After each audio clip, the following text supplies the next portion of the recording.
Umayos na ng tindig si Zeke. Salit-salitan tiningnan niya sina Ami at Rita na para bang namimili siya ngayon sa dalawa. Sorry na Rita. Humakbang na si Zeke palapit sa asawang, humihikbi pa rin at masama pa rin ang loob sa kanya. Hinila niya ang kwelyo ng kanyang suot na damit upang ayusin. Halatang nagusot iyon sa gulo kanina. Hindi naman ako seryoso sa kanya eh. Nadarang lang ako sa bugso ng damdamin. Pastime ko lang naman siya, Rita. Pastime? Ilang taon ang lumipas tapos sasabihin mo sa akin pastime lang? Sinubukan ni Zeke na yakapin si Rita ngunit hindi yan pinagbigyan ng babaeng masama pa rin ang loob sa kanyang naabutan doon.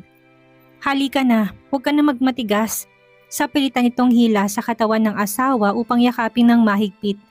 Hindi naman nag-react si Krisa nang uuuyam na tignan si Ami. Tama na ang iyak, mamamaga sobrang mga mata mo. Pupunta pa naman tayo bukas sa bahay namin. Malamang tatanungin niya anong nangyari. Nagpumiglas si Rita, pilit na kumakawala sa mahigpit na yakap ni Zeke. Hinampas na nito ang mga barasong mahigpit na nakayakap sa kanya. Hindi siya pinakawala ni Zeke hanggang na si Rita na mismo ang naghihinang tumigil. Hindi nag-react si Krisa. Nahinarap nang namumutlang si Amin halatang pagkatalo sa mukhang malapit ng lumuha. Hindi mo pwedeng gawin to sa akin, Zeke. Walang ano-ano'y palahaw ni Ami doon. Magtigil ka, Ami. Tapusin na natin ngayon kung anong meron tayong dalawa. Umalis ka na. Lubayan mo na kami. Zeke, nangako ka sa akin na ang kapal ng mukha mo. Alam mo nang may asawa na siya, pinatulan mo pa. Sigaw ni Rita na nanggagalaiti na naman ang mukha.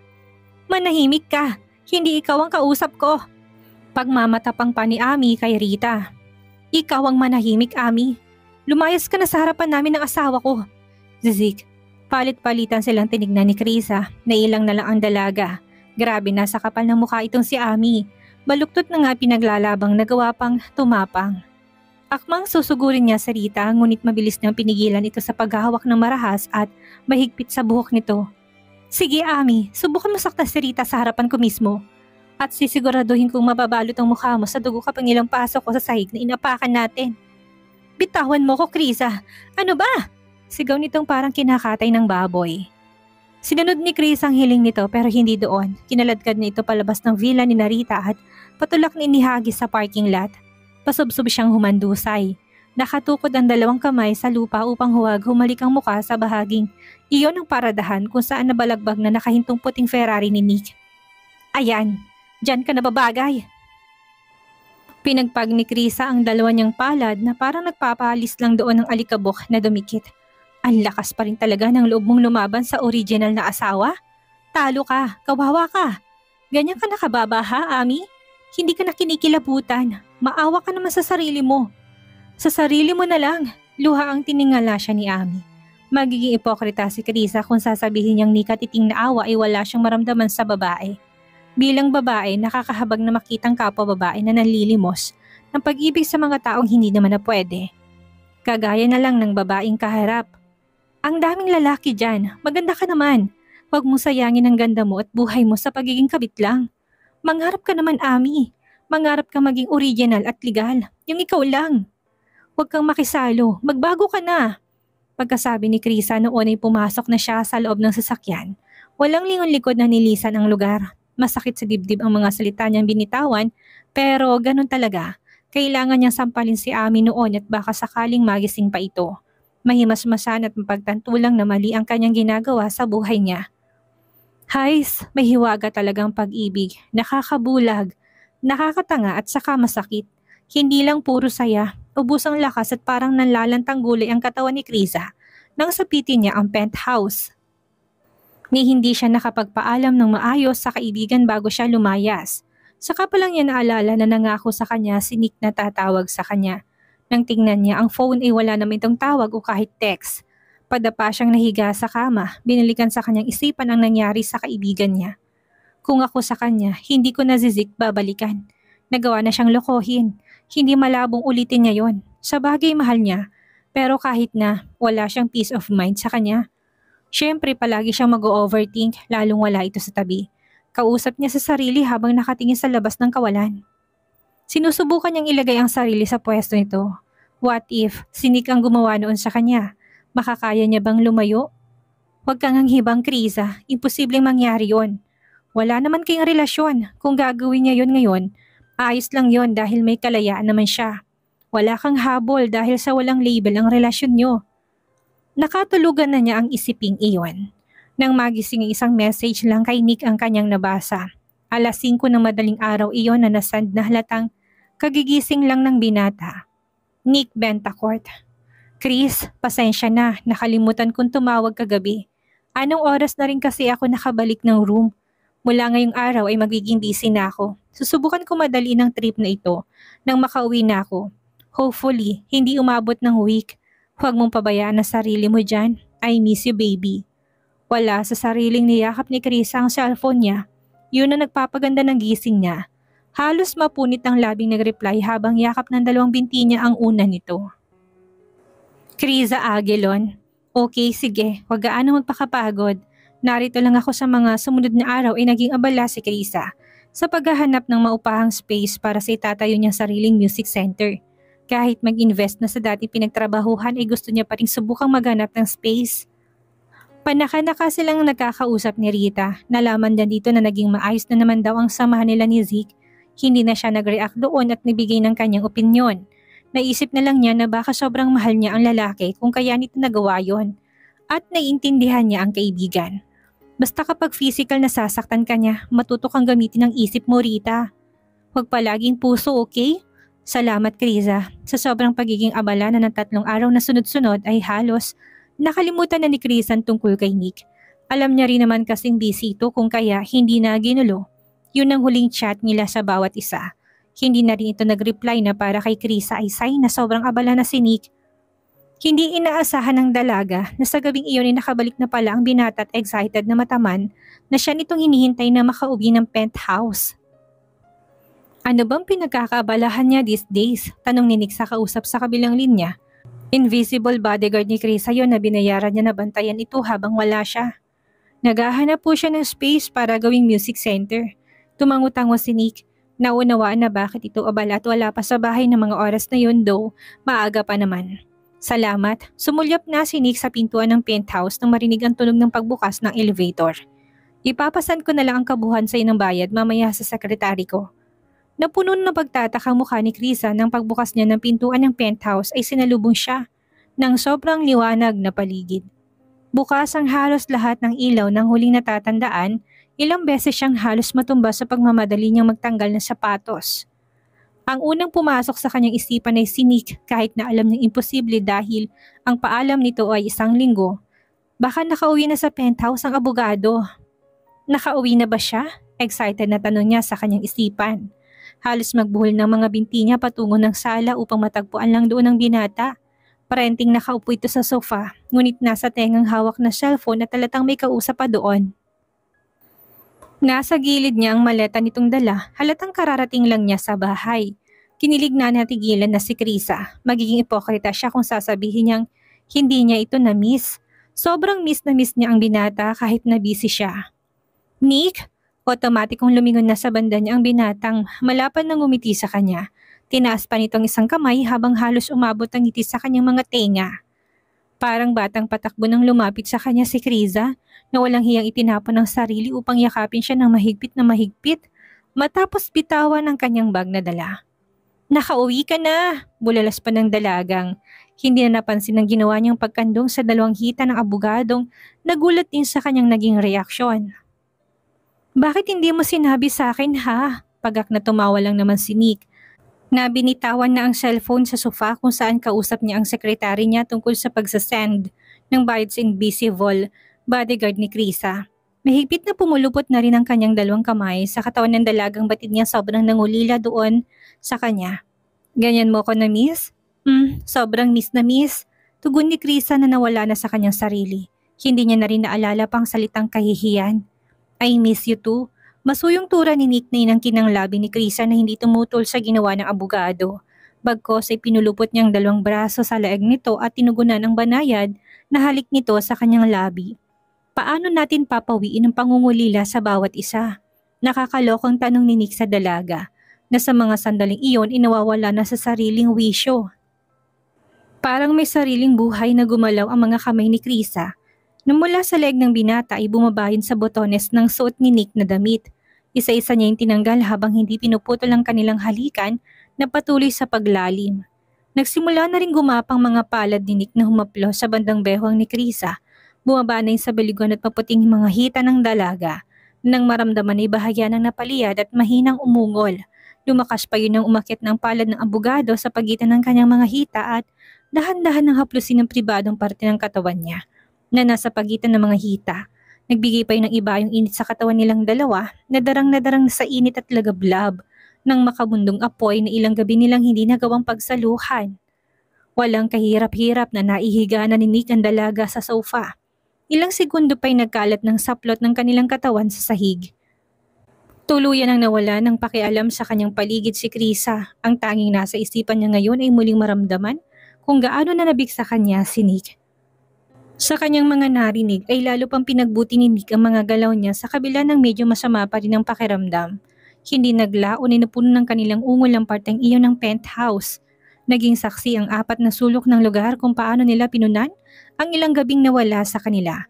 Kung paano nila sinulit iyon. Nang matapos ay tumagataktak ang pawis na naupo na si Nick habang hinihingal sa sahig na nalatagan ng makapal na karpet.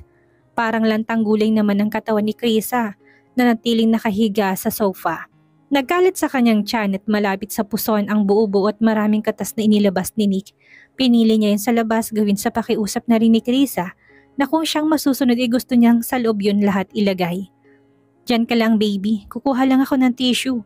Habol ang hininga pa ring tura ni Nick na tumayo, tinalunto nitong daan patungo sa kusina. Sinundan ni Krisa ang wala pa ring saplot na katawan ng binata. Hindi ka babakasan ng hiyang kanyang mukha. "Ako na." Tangkang agaw ni Krisa sa ilang ply ng tissue ngunit hindi yun ibinigay ni Nick. Inilayo yun sa abot ng kamay. "Ako na, pupunasan lang naman eh." Itinikom ni Krisa ang kanyang bibig. Sobrang hot kasing tignan ni Nick habang ginagawa yon. Dito niya nakitang sobrang maalaga to. Hindi niya alam kung ibang lalaki ganito rin sa mga partner nila. Pero ayon sa kaibigan niyang si Rita, nang minsan nila mapagkwentuhan ng tungkol dito, hindi to ginagawa ni Zeke sa kanya. Nung una ay wala naman siyang pakialam doon, ngunit ngayon siya na ang nakakaranas ng lahat ng gawin ni Nick, na bago at kakaiba'y parang panibagong achievement yun sa dalaga. "Salamat Nick." Angat ng isang kamay ni Krisa na humaplo sa ulo ng binata upang ayusin ang nagulo nitong buhok. Sa halip na sagutin yun ni Nick, ng mga salita ay yumukod lang ito palapit sa kanyang mukha upang taniman lang siya ng matamis na halik sa kanyang labi. Ilang segundo lang yun ngunit parang galamay ng mga pusit na muli na namang pumulupot ang 2 braso ng dalaga sa kanyang leeg. Mahinang natawa si Nick na inalis iyon. "Mamaya na lang ulit, bangon na dyan at magbihis ka na."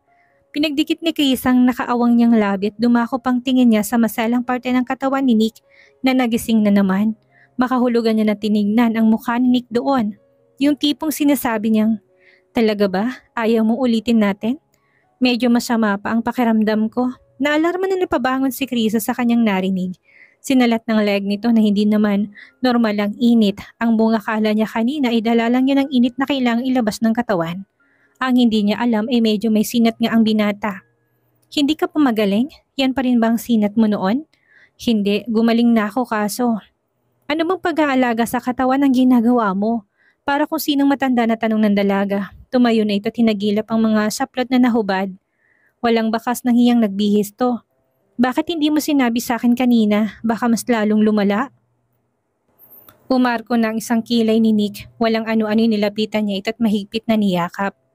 "Nakauwi na ako. Nasa tabi na kita. Kaya siguradong aayos ng pakiramdam ko dahil maalagaan mo na ako gabi-gabi." Paglalambing ng abogadong ikinairap lamang ni Krisa. "Magbihis ka na. Lalo kang magkakasakit sa ginagawa mo. Hinahayaan mo malamagyan ng katawan mo." Kinikilig na utos dito ni Krisa habang parang tumatalo ng puso sa sobrang tuwa. "Gaya ng sabi ko kanina, nandyan ka naman Chris. Ang galing mo kayang magpainit."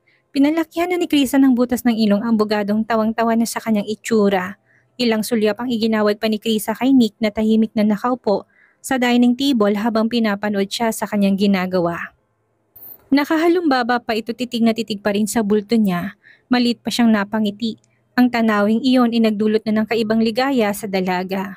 Feeling niya, tipikal na mag-asawa na sila ng binata at hinihintay nitong niluluto niyang pagkain nila. Nag-init ang mukha niya, masyado siyang ilusyonada sa parteng iyon. Lulutuan lang naman niya ito ng hinihiling na pagkain niya. Seryoso ka na ito lang ang gusto mong kainin, Nick?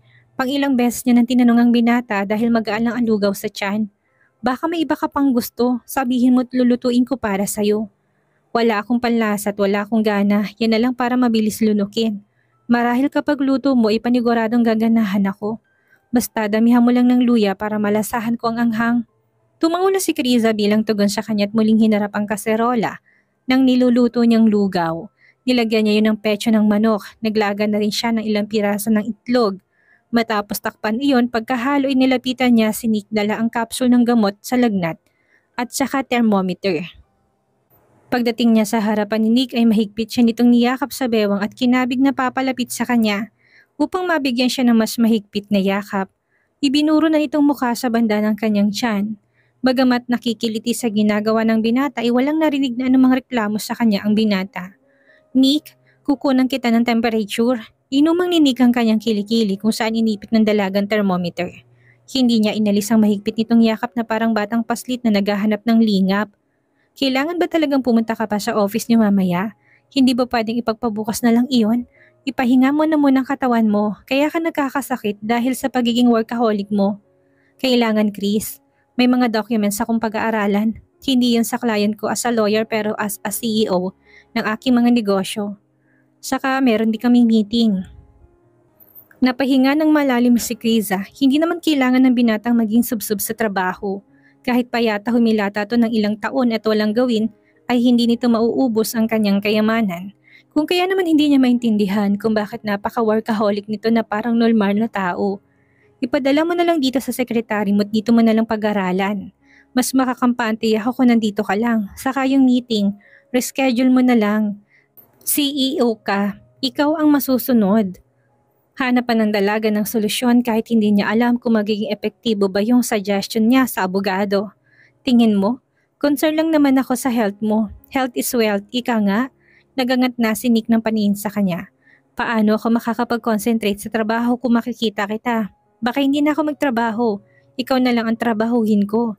Napabungis-ngis na doon si Chris sa sabay irap ng kanyang mga mata. Ibinuka na niya ang bibig ngunit nabitin lang sa ere ang sasabihin niya dahil tumunog ng thermometer sa kilikili ni Nick. Matapos na kunin iyon ay nilingon na niyang kaserola ng lugaw na niluluto niya. 38.9, medyo mataas ang temperature mo. Nilalagnat ka, ani Krisa matapos na basahin iyon.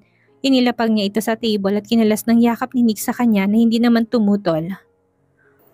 Sandali lang, titingnan kung nilulutot baka mawala naman ng sabaw. Inihaon niya ni Chris at nilagay na siya sa mangkok. Sinamahan niya ito ng isang piraso ng binalatang itlog at ng laman ng petso ng manok. Inilapag niya ang umuusok na lugaw sa harap ni Nick. Ayan, kain ka na nang makainom ka na ng gamot. Bakit ang dami? Baka hindi ko yan maubos. Parang batang tingin ni Nick sa lugaw na nasa malaking mangkok. Halatang walang ganat masama pa rin ang pakiramdam niya. Base sa hilatsa ng mukha niya. Dapat konti lang nilagay mo, masasayang lang. Walang masasayang, kakainin ko na lang yung matitira mo. Bantulot na kinuha ni Nick ang kutsara sa gilid at sinandok na ng lugaw. Pinanood lang siya ni Krisa habang ginagawa niya yon. Naiiling ng dalaga sa kanyang nakikitang pagiging mabagal ni Nick. Gusto mo bang tulungan kitang kumain? Nilingon siya na nagtatanong ng mga mata ni Nick. I mean, gusto mo bang subuan kita? Gagawin mo yon? Balik tanong na Nick sa kanya, hindi lubos maisip ng binata na mag-o-offer ang dalagang gawin iyon sa kanya na kahit sa unang kasintahan niya ng seryoso hindi naranasan to. Oo, nakalimutan mo yatang teacher ako. Mahabang pasensya ko't maalaga. Naupo na si Krisa sa tabi ni Nick at kinuha niyang hawak nitong kutsara. Sumandok na ng lugaw. Nilagyan ng hiwa ng laman ng manok at saka dahan-dahan niyang hinipan. Hindi naman inalis ni Nick ang kanyang mga mata sa dalaga. Dumako pa yun sa mapulang labi nito. Hindi pa rin siya makapaniwalang may kakayahan ng dalaga na gawin yun para sa kanya. Hindi niya mapigilan ang sarili na mas malalim na mahulog kay Krisa. Palihim itong mas mahalin pa. Gagawin niya lahat para manatili ito sa tabi niya. Say, parang batang kausap ni Krisa kay Nick. Napabunghalit na ng tawa si Nick. Natawa na rin doon si Krisa. Ganun pa man ay sinunod pa rin ng abogado ang kanyang nais hanggang sa hindi nila namamalayan na maubos na pala nito ang lugaw. Ganyan ba ang walang panlasa? Pagbibiro ni Krisa nang nasa huling kutsara na sila ng lugaw. O sadyang masarap lang talagang luto ko kaya naman wala kang ibang choice kung hindi ang ubusin to. Umiling si Nick na pinupunasan ng gilid ng labi ng tissue. Bakit ka umiiling? Inubos ko yan kahit na walang lasa dahil masarap ang nagpapakain.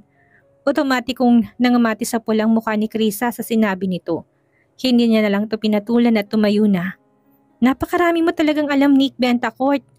Maya-maya ka uminom ng gamot, pababain mo saglit ang mga kinain mo. Umalis na sa harapan niya si Krisa upang dalhin ng mga hugasan sa lababo.